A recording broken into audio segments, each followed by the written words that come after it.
Williamson. We're at Oswego Speedway for Super Dirt Week with the big block modified today. We also have the small block modified for Saturday. Super Dirt Week is racing's biggest party, they call it. It's a week-long deal that's very special to the Northeast, and it's quite an event to win. So I'm looking forward to this week. Jeff Barrett from Barrett's Performance Warehouse, and I'm the crew chief on the number 3 Barrett's Performance Warehouse car.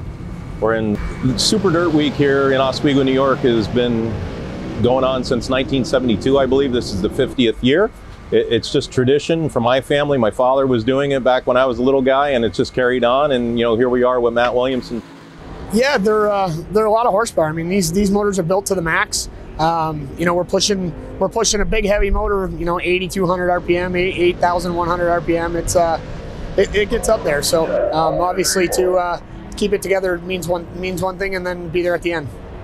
In our world, it's tough to get reliability and, backing up, batches of oil, batches of fuel, and VP's been there for us. They deliver the same oil, the same fuel on a consistent basis, and that's what our race teams need. We need the reliability and the consistency to perform the same when we're in different, temperature conditions and stuff, so we can make, adjustments to our engines and stuff to outperform everybody on the track. Yeah, the thing with the VP racing oil is we trusted the fuel for so many years that it was easy to switch to the oil, and we're glad we did. The stuff is phenomenal. It's the best oil out there, and we have all the confidence in the world in every fluid we run in the race car because it comes from VP. VP Fuel and Lubricants is the only oil and lubricants that we use in our 3-car program, and it's the only one we trust for that.